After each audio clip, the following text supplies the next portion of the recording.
Coming up on today's episode of Airborne Unlimited, Russia attempts circumvention of aviation sanctions. Embraer boss cites brisk sales. ALPA claims nearly 8,000 new pilots produced in past year.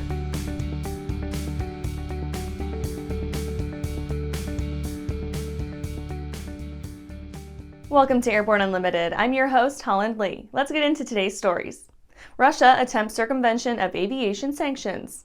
Russia's aviation sector is struggling to remain operational and solvent in the wake of Western sanctions prohibiting the export to Russia of authorized spare parts for Boeing and Airbus aircraft.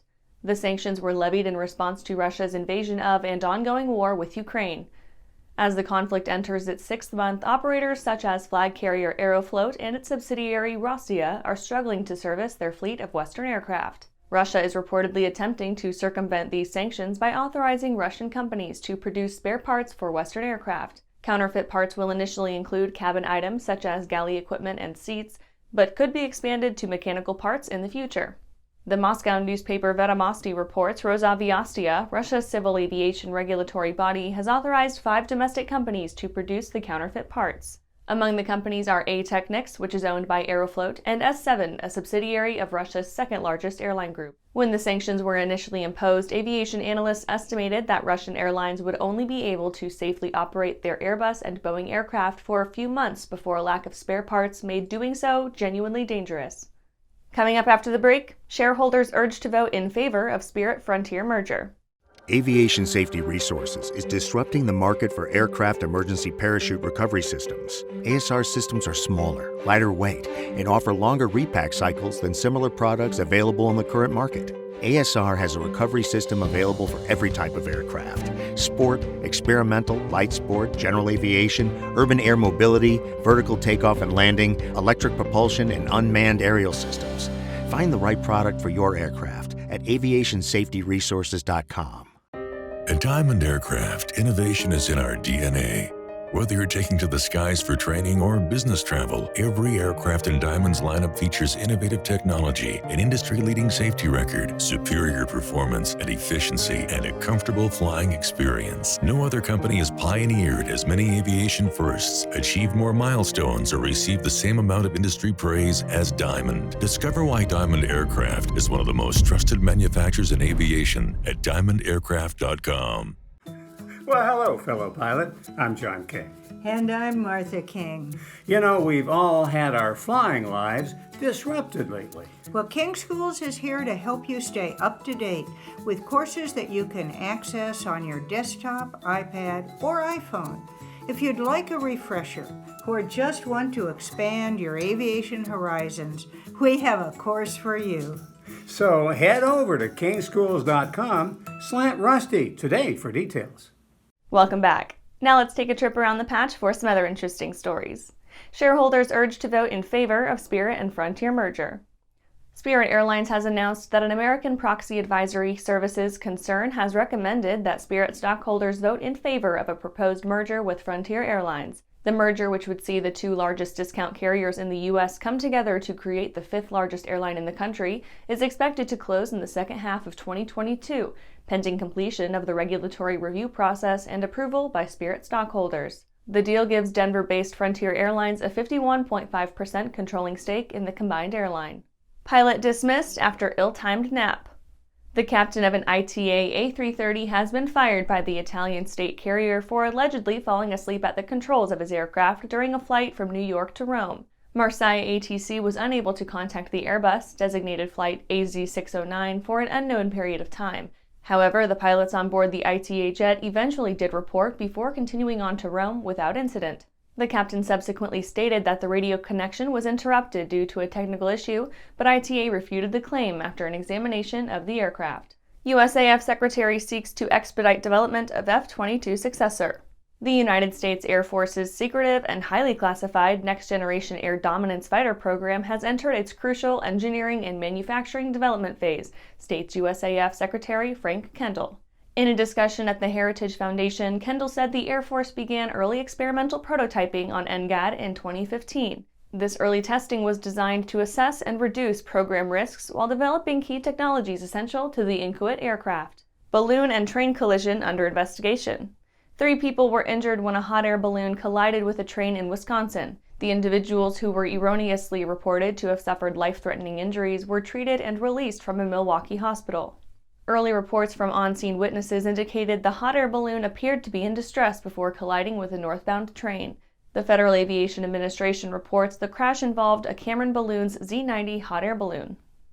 Well, that's it for today's trip around the patch. Let's get back to the rest of the news. Embraer boss cites brisk sales. Embraer President Michael Amalfitano says his company expects to deliver over 100 new airplanes in 2022. Amalfitano attributes the Brazilian airframer's success in part to its product's appeal to first-time jet buyers. Following record 2021 sales, Embraer now enjoys a book-to-bill of 2.1 to 1, according to Amalfitano, who states the backlog among all Embraer aircraft now extends to the third quarter of 2024. Amalfitano described Embraer's Phenom 300E, which the company asserts is the most delivered twin jet the past decade, as mission-optimized at a price point, operating cost, and with sustainability features that are perfect for those new customers entering the market. Currently, an air ambulance version of the Phenom 300 is undergoing completion. Equipped with a hospital-grade interior, the first of its type aircraft is slated for delivery in the coming weeks. Of his company's larger offerings, Amalfitano noted the traction the Praetor 500 and 600 are gaining in the U.S. corporate flight departments, in some instances displacing aircraft from other manufacturers. Citing the imminent delivery of a trio of Praetor 600s to FlexJet's Europe operation, Amalfitano posits Embraer stands poised to duplicate its North American successes in Europe's business aircraft market. After these messages, ALPA claims nearly 8,000 new pilots produced in past year. Pilot Communications USA is proud to introduce our latest headsets, the Carbon A1 Active Noise Reduction and the Carbon P1 Passive headset. Carbon fiber makes our headsets 30% lighter than others, which significantly reduces pilot fatigue. Our BlueLink hand control unit allows you to connect 2 devices at the same time, and the record out capability can send audio to an onboard camera or digital recorder. Get the headset that's so light you may forget you're wearing one at pilot-usa.com. Whether you're charting a steady course or pushing for the ceiling, Hartzell Propeller has been elevating flight for over 100 years. It's in our passion for engineering and research. It's in our dedication to testing the limits of performance and creating propellers that are as safe as they are sexy. Now, together with our dedicated family of companies, we're propelling the future of aviation. We are Hartzell Propeller, built on honor. Skyleader Aircraft offers a lineup of the most powerful, durable, and efficient light sport aircraft in the industry. From trainers to roomy cockpits for long hauls, Skyleader has an aircraft for you. And the best part? They're in your budget. Skyleader's base prices are set low to give you room to customize your aircraft to your needs, desires, and wallet, allowing you to put your money where it matters to you most. Visit flyskyleader.com today to learn about our aircraft, customization options, and chat with the team. Welcome back. ALPA claims nearly 8,000 new pilots produced in past year. Pilot shortage? Armed with current data demonstrating that the United States is producing more pilots than it did pre-COVID, leaders from ALPA are fanning out across Capitol Hill this week to meet with federal lawmakers to reiterate that the current first officer qualification standards have been a critical component in our nation's impressive airline safety record. In conjunction with ALPA's annual legislative summit, pilot leaders are sharing with elected officials and their staff that according to the FAA, nearly 8,000 new certified commercial pilots have been produced in the last 12 months, well exceeding recent years. Some airlines are trying to distract from their profit-first business decisions to cut service with the fictitious claim that there's a lack of available pilots. Instead of focusing on changes to fundamental issues associated with their profit-driven business models, they are suggesting that a solution would be to weaken the qualification and safety regulations that have led to the U.S. airline industry's current exemplary safety record. According to National Transportation Safety Board data, since the passage of the Airline Safety and FAA Extension Act of 2010, Part 121 passenger airline fatalities have decreased by 99.8%. And that's our show for today. You can catch episodes of Airborne on YouTube, Roku, or Fire TV. Just search for Aero-News or Airborne. And don't forget to follow us on social media. Thanks for watching!